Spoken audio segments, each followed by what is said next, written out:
Hi, there's a really big world out there, and I'm sure there's somewhere you want to go in it. And it's for that reason you need to get your passport right now. Don't hesitate, do it today. Hi, I'm Jice, And I'm Lynn. and we're here on Gen X Quench. Today we're going to give you 8 reasons why you should go get your passport immediately. Now, Today. right now. Right now. So I'll start. Reason number 1, you want to have those international travel opportunities. There are so many great places to go in terms of vacation, beautiful landscapes, beautiful cultures of people you need to meet, spend time with, and learn how they do things versus how we do things. That really broadens your horizon in terms of how you think. Also, a lot of places internationally are making it really attractive for people to retire, travel to, etc. They want people coming in and spending money in their particular countries. And then another reason along those same lines, I would say, is if you work currently, there may be opportunities sometimes that if you've got a passport, you'll be the one selected to go. I'll give you an example. Years ago, I had the opportunity to go to London, England, and help another corporation that was similar, ours, a subsidiary, learn their metrics. And I was the only one on the team with a passport and knew the metrics. So I got to spend a week in London on the company's dime. Great opportunity. So for those reasons, you need to get your passport today. Lynn? Another reason to get your passport is that living abroad can provide a better lifestyle. And who wouldn't want to have a better lifestyle? And by better lifestyle, maybe an easier way of life, a lower cost of living, and those are opportunities that you may not be able to get in the United States. And so by having a passport, it gives you the opportunity to go to other countries, take advantage of maybe a slower pace of life, maybe city versus country, mountain versus beach, but it provides the opportunity to have a different type of lifestyle, a better lifestyle, the lifestyle that you want, and likely at a lower cost of living so that your dollars will go further in another country. All right. Now, reason number 3, there are also financial benefits to going to international locations. There could be geo arbitrage, for example. A couple of months ago, at the timing of this filming of this video, you get 17 pesos for $1 American dollar. Now it's up to 20. So your money goes much further in Mexico now because of that. So geo arbitrage, investment opportunities. As you get closer to retirement, a lot of countries will offer retirement visas or visas by investment if you spend X $100,000 on property. So those are, and oh, by the way, if you get residency too, they may give you better financing rates in terms of your mortgage. So great opportunities in terms of spending money in other countries and maybe making an investment, making a profit off of it eventually. Yeah, and that financial benefit, I always tease Jice that when we retire, I want a room with a view. And basically that means oceanfront property or waterfront property. And to the point of what you're saying, that if there are some countries where you can make that investment, we know that getting oceanfront property here in the States is going to be a pretty penny and really likely outside of our reach. Yes. And so going to other countries and potentially buying a condo, waterfront, oceanfront, beachfront, is maybe more feasible, more in line with our budget. Yes. So it gives you that room with a view, the financial benefit of owning property potentially in another country, and then the visas and all the other financial benefits that Jice was talking about. So yeah, room with a view. Great point. And then the next one is emergency preparedness as far as the passport. If you have family that lives in another country, if something happens in this country, politically, the temperament, the environment gets to a point where you're like, I got to get out of here, and I got to get out of here quick. Having an up-to-date passport ready to go in the drawer will allow you to take advantage of emergency opportunities when you have to leave. And these aren't just necessarily negative opportunities, but what if your gal pal or your guy friend is like, you know what, let's go down to Barbados for the weekend. It's my birthday, I want to go. And you've got the time, you've got the money, but you don't have a passport. So you're missing out on the 50th birthday celebration or the 30th wedding anniversary vow renewal because you're not ready to go at a moment's notice. So for purposes of emergency, it's great to have a passport, up-to-date passport in hand so that you can take advantage of any opportunity that you have, good or bad, to be able to get on a plane and get out of the country. And the next reason is really around legacy building.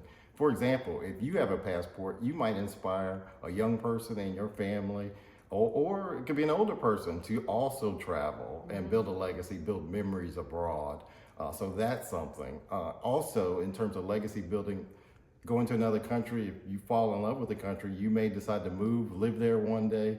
And in certain countries, I'll take Mexico, for example, if we get residency, our parents can also get residency through family unification. Mexico loves to keep families together. So a family may start as a United States family, but end up ultimately as residents of other countries. And by you taking the first step of getting your passport, being exposed to a different country, that could lead to a whole new set of opportunities you've never thought about. So that's a good one. And another one is just the global connection and enrichment of connecting with people in different cultures and different countries. There's also the opportunity, and some of you may have this desire to do volunteer work in another country. We know through our previous churches and through friends as far as missionary work. Sure. And personally, I know people that have done missionary work in Brazil, in Jamaica, in Africa, and you need a passport to be able to do that. So for the purpose that if you have a heart for service, a heart for volunteering, a heart for helping people on the other side of the world, you need that passport to get to the other side of the world. It's a big world out there. And so to be able to go to another country, to immerse yourself in that culture, to meet people from different backgrounds. And then if there is that opportunity that you have where you want to serve and volunteer and minister, you need to have a passport for that. Yeah, and there are countries, we should probably mention this, that as a United States passport holder, you can do up to 180 days. So that's pretty much half a year. I think there are about 9 countries that honor the U.S. passport, at least at the time of this video. I always have to say that. So another important reason, going back up to that emergency preparedness, or what's the length of time you can stay. So really good point to know. So the next reason you should have one is health and wellness opportunities. You think about wellness retreats that people have, or different countries have, just the views, etc., your mental health, going to other countries and being exposed to, whether it's lake views, mountain views, beautiful beaches. In Panama, you can see the sunrise on the Atlantic and set in the Pacific in the same location in Panama City. So what better location to see your sunrise and sunset without having to go too far? There's also medical concierge. A lot of countries, especially in Latin America, are performing great medical procedures, and I would say, hey, check with locals, make sure that they're certified physicians, etc. But a medical procedure like a dental procedure, for example, could cost $6,000 in the States, may only cost $1,500 in Costa Rica or Mexico. So those are reasons from a health perspective you may want to go. Medical tourism. Yeah, lots of people traveling out of the country to get medical procedures done, but you know, that one's definitely one that you have to research. We're not necessarily advocating, but that is a reason for it from a standpoint of health and wellness opportunities, as well as, like you said, the wellness retreats and even resorts and that type of place, so that you can really take a better care of your physical, your mental, and your emotional well-being. And then the final reason is about, really getting your passport now because of increasing wait times to get your passport, especially since the pandemic. Whenever there's a surge in travel, then the wait times for passports are extended. I just looked it up before we recorded this video, and right now, regular times for a passport is 4 to 6 weeks. You can expedite that, it's 2 to 3, and then there even is, I think, an opportunity for urgent, but you have to deal with the State Department. But obviously, the faster you need it, the higher the fees, and there still aren't any guarantees. And so I think to really just avoid the stress of, oh, I need to go someplace in 7 weeks and I need a passport, or the extra cost as far as well, let me expedite it, let me overnight it. It's better to get your passport now if you don't have it. And I would just add, in addition to all these reasons, if you do have a passport and you're holding a passport, go look at it and you haven't traveled anywhere, check that expiration date.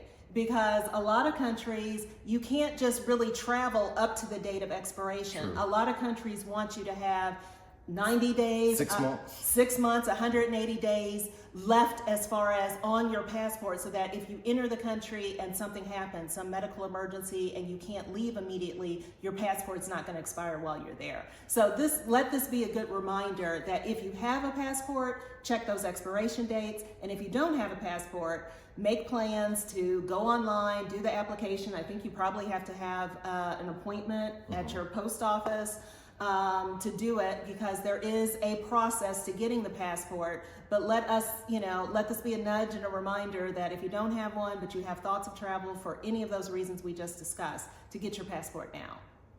Anything else? I think that's it. I think we touched on all the main reasons. So. Yep. So comment below. Let us know your passport journey and how many, if you've gotten your passport. I think we're probably on our third passport books, because we've got them. I think I got my first one right when we got married. I don't think I had been out of the country too much until Jice and I got together. So let us know in the comments, have a discussion, like this video, share this video, and as always, please subscribe, hit the subscribe button, and we'll see you in the next video. Thanks. Take care. Bye-bye. Bye-bye.